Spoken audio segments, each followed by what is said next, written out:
My future son-in-law. And how's he doing today? What brings him to the Potsdam household? Huh? Huh?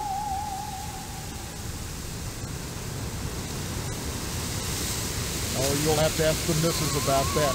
Stephanie's grounded to the wedding. Can't have her changing her mind at the last minute. Not with all that meat at stake. Have you seen my father? He's locked in a room. He's not going to die, is he? Like I said, I don't know. That woman's mom tends to him herself. Well, next time you see him, be sure to tell him that I said hello. And tell him that I'm praying for his speedy recovery. And also, would you remind him about the meat? Especially about the meat. Yeah, fine. If I see him. You should be more concerned. If he dies, then who's going to take over the slaughterhouse? Who's going to tend to the meat? I guess as his son, you'd take over, right? I can't imagine a better job than working in a slaughterhouse.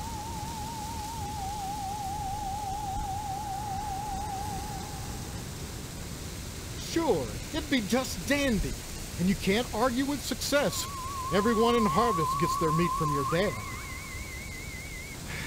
What a grand business to go into. Oh, sure, cutting animals open may not be much fun. Reaching into their bodies and yanking out the bloody guts, intestines dangling and slapping against you, the smell of death and shit in your nostrils all the time. Well, those are all definite cons. Which the guts have been washed into the gutters. What are you left with? Meat. Rows and rows of scrumptious red meat. Meat is the foundation of any decent society. Everyone needs at least 3 servings of red meat a day. And anyone who says otherwise is a commie. And once you're married to Stephanie, I'll be part of the family too. And your father will give me all the meat I want. Kind of makes up for not getting into the lodge.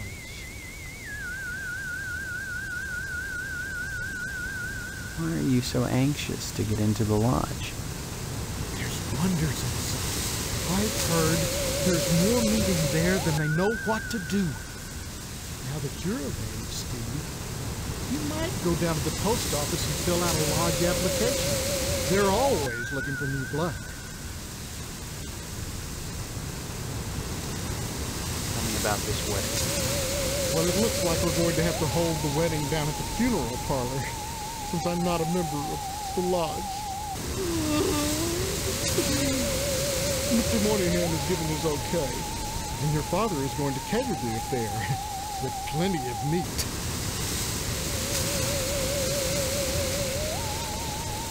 Moynihan is the undertaker. He also runs the Wayward Hotel.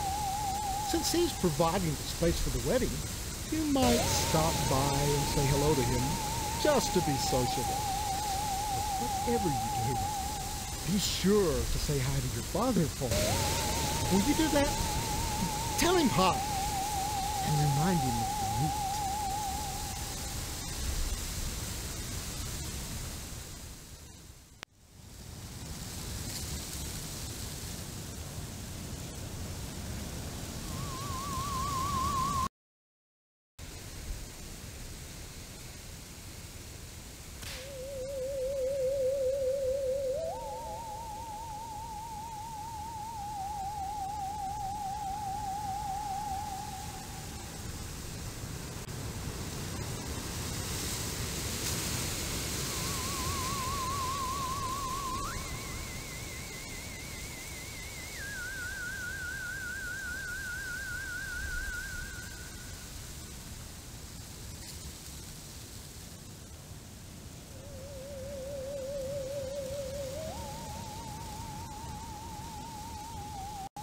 Hello, Steve.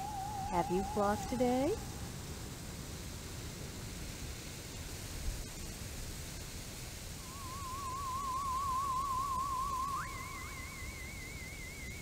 Honestly, you men can insult a woman without even knowing you've done it.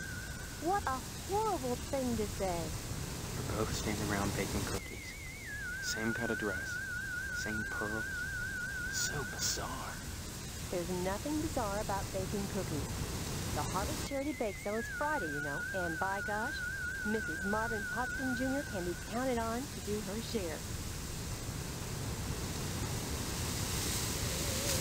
Just because I'm doing housework doesn't mean I have to be a drudge. But the wife's duty to look good for her husband at all times. What's wrong with wearing pearls, for heaven's sake? You look like June Cleaver. Some kind of sitcom mom. Sitcom? Geez, you know. Situation comedy. Weird part of this. I can't remember how I am. I'm much too busy with housework to watch TV. Maybe Mr. Pottston would know about sitcoms. Stephanie doesn't watch TV, though. She's grounded.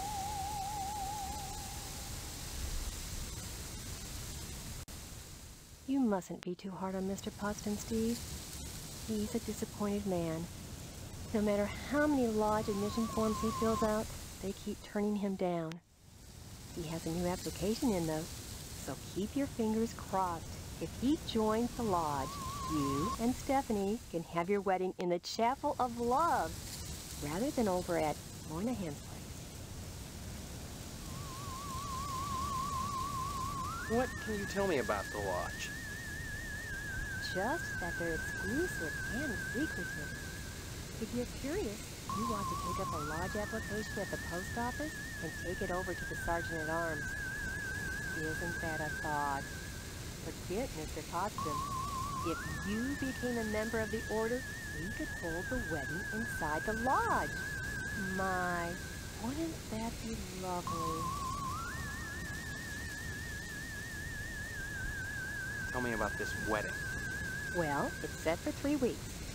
We're holding it over at Shady Oaks, Mr. Moynihan's funeral parlor. Say what? Now, I know it's not a very romantic place, but there's nowhere else to hold it, thanks to Mr. Pottston. Mr. Moynihan runs the Wayward Hotel and the Shady Oaks funeral parlor. It's rumored he has connections with the lodge, but the order keeps that kind of thing secret.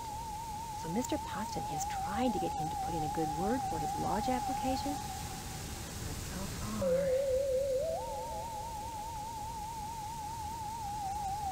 Give my regards to your parents.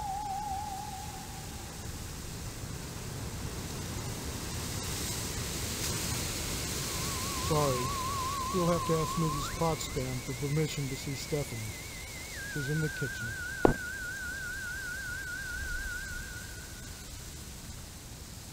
Hello, dear. Come to see Stephanie, have you? She's upstairs. Go right on up. Just remember, she's grounded until the wedding. Give my regards to your parents.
are you? What are you doing in my room? Haven't you heard? We're getting married. So, you're the one. Steve, isn't it? You mean you don't know me? I mean, I don't know anyone. I don't remember anything. How many times do I have to say it? Just one, Stephanie, because I can't remember a damn thing either. Really? Oh God, I thought it was just me. You're not alone. Can you tell me what's going on here? Those people downstairs have locked me in my room. They say I'm grounded until the wedding.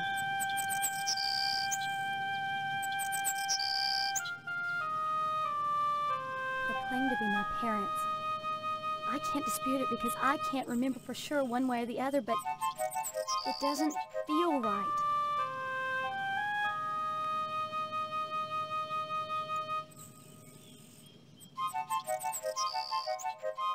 Do you have any idea where you do belong? No, but I'm fairly sure I don't belong in Harvest. Yeah. I can't remember anything, but I feel in my heart that the woman downstairs is not my mother. She's like this thing, like a parody, a bad joke with mother as the punchline. Does that make any sense?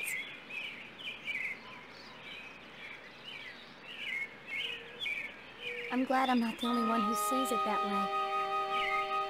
I thought I was going crazy. Join the club. But we can't both be crazy, Stephanie. Either way, something really weird is going on here. I've got to escape, and so do you. Because in a way, whether you know it or not, I think we're both grounded. It's been hell. They treat me well, but they won't let me leave this room. Not even to go out in the yard. Not until the wedding. They won't tell you why? Each one blames the other for grounding me. They make up different excuses. Different things I did, none of which I remember. So I sit up here, watch the world outside my window, and listen to the noises in the house.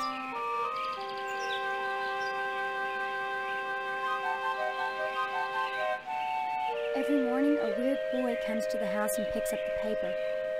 He doesn't deliver the paper. He picks up scrap paper that Miss Potsdam sets out on the porch for him. Some mornings she forgets, and the boy gets furious. Gives me the creeps. Anything else you can tell me?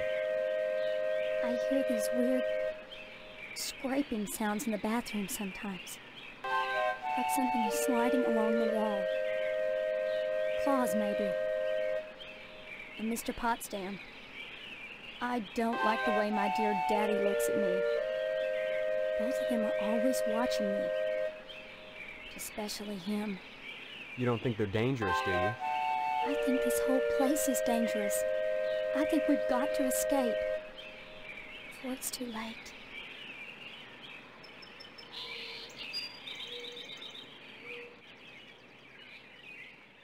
Everything in Harvest seems to revolve around this damned lodge. This Order of the Harvest Moon. They're responsible for this insane bake sale that's coming, and for the Harvest Blood Drive, too. When people talk about the lodge, it's always in this hushed, reverent tone. Mom keeps telling me that women can't join, but she keeps pressuring me to get you to join. She's not the only one who wants me to sign on with the lodge. That's probably the worst thing you could do. You think the lodge is some kind of trap? I think all of Harvest is a trap. If that's true, maybe joining the lodge is the way out.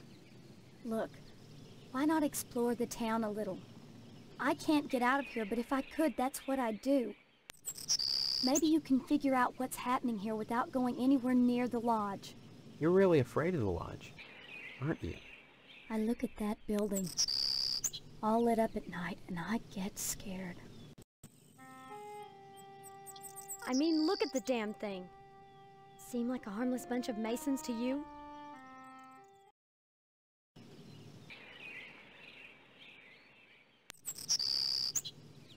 The wedding is only 3 weeks away. Not much time to get to know each other, is it?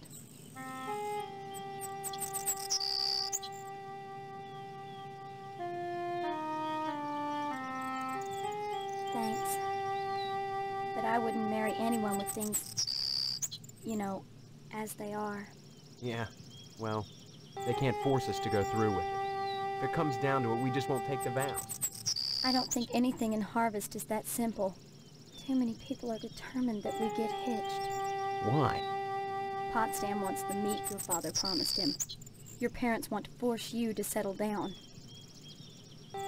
Mrs. Potsdam wants to have the wedding in the lodge. Me? I just want to escape. Escape? Harvest is a prison, Steve. Don't forget that.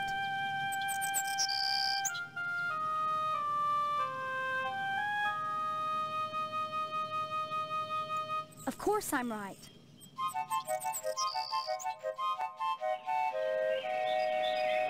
Maybe my amnesia isn't total after all. You're familiar to me. Like we've met before. In another life. Maybe we really do live here. Maybe we were together, and the same thing happened to both of us. An accident. Something. Neither of us has bumps on our heads, if that's what you're getting at. Have you been able to remember anything else? Anything at all? Well, I have had these recurring dreams. Just fragments, really. Strange, abstract images. Liquid, chrome. Probably just a dream. Well, have you thought about how to escape Harvest?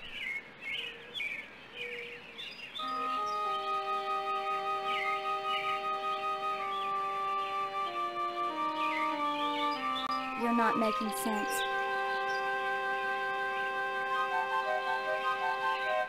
Come back and visit me soon, okay?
It's not often that I get visitors. Are you the wasp woman? I am Tetsuo Crumb. The ignorant of Harvest call me the wasp woman. A pejorative, no doubt, born of fear and a poverty of imagination. I don't understand. The politics of honey, the Judeo-Christian rites of sacrifice and conventional taboos against unbridled pleasure were all responsible for the prejudice against wasps.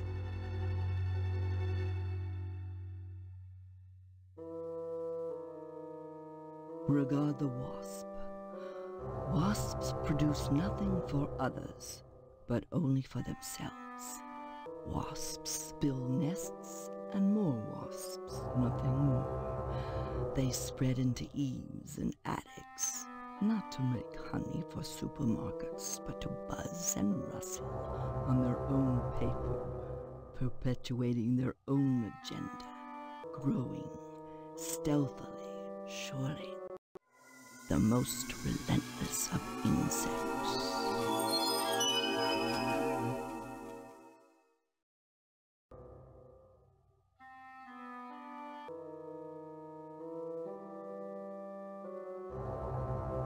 Innocent children. What better way to describe the wasp? Carefree, wild, beautiful things. If they wish to share their love with babies, or any of the rest of you ignorant hicks, that is not my concern. The politics of honey are intertwined with the age-old struggle of the aesthetic versus the commercial. Because I choose to raise wasps instead of bees, I'm frowned upon by the community. Why? Well, raising bees is acceptable because they produce honey. But sometimes it's not what is produced, so much as what is performed. I don't see any particular use for wasps. Why must everything have a use? Is money always the determining factor? More slender, more aerodynamic than the bee, the wasp is a joy to behold.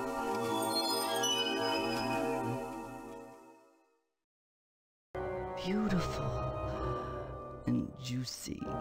Isn't that enough to compensate for the little drawbacks? Well, as you can see, the little darlings do love to sting. Another source of prejudice for the masses, and another reason to love them. Bees are like animals. They sting only for a reason, for sacrifice. They have no conception of individual sensation, of pleasure. When a bee stings, it rips itself apart and dies for its audacity. This appeals to those raised worshipping a god that demands sacrifice and atonement. But the wasp is promiscuous. They are not as sympathetic to the masses because they don't die when they sting. They live to sting another day, and they take pleasure from it. Yes, a great deal of pleasure. The wasp is a sensual being, not a laborer, hedonistic instead of industrial. Some think them quick to anger. In truth, they are easily swayed to ecstasy. They penetrate your flesh, and the muscular contractions in their thorax as they pump venom could be likened to the muscular contractions of ejaculation, each painful welt an act of love.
You can't have that, Stephen. I need it for my work. And may I say you're a rude young man for attempting to steal it. I was only gonna borrow it. Indeed. And have you anything I could hold as security? Security? Like what? Money? I'm afraid that's not good enough. I need that glue for my work. You must present me with something significant if you'd have me part with it.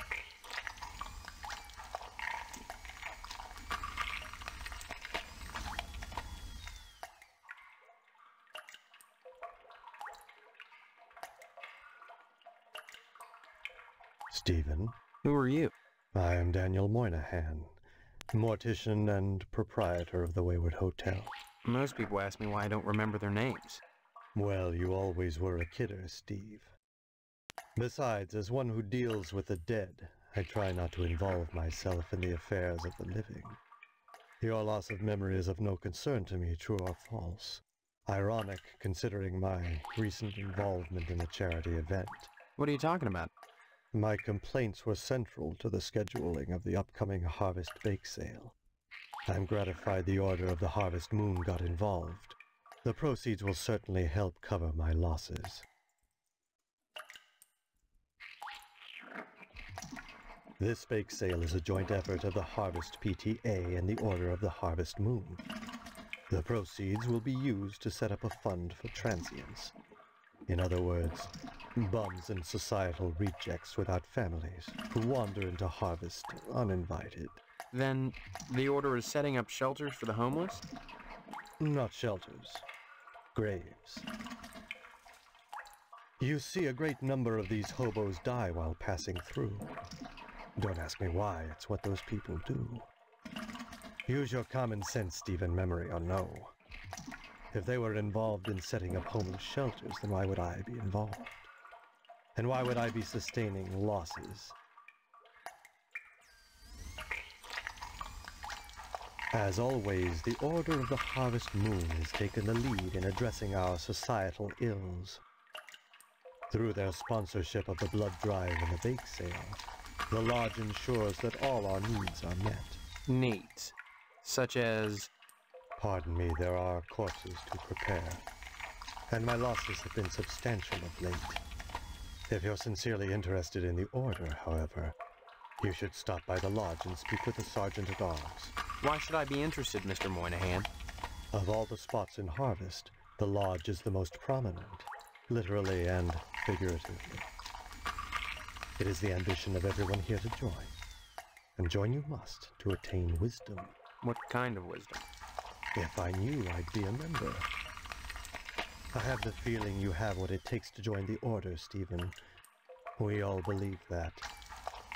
Whether or not you live up to your potential is up to you. It seems that, like some elephant's graveyard, people of low station come to Harvest to die. They simply drop dead, penniless, and they all need burials. God knows, by putting these people up at the Wayward Hotel, I do more than my fair share. So why must I pay for the coffins and burial materials as well? My losses to the dead are substantial. Hopefully the bake sale will offset some of them.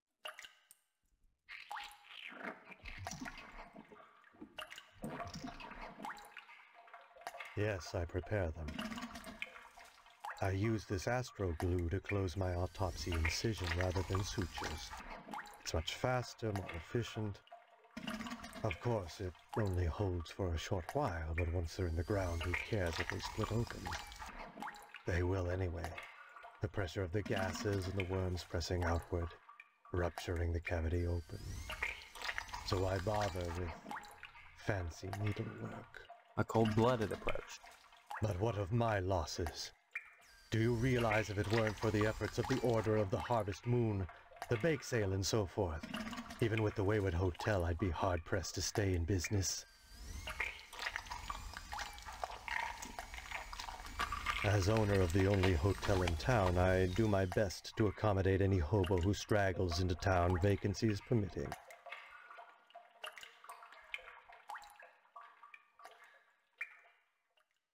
I really don't recall.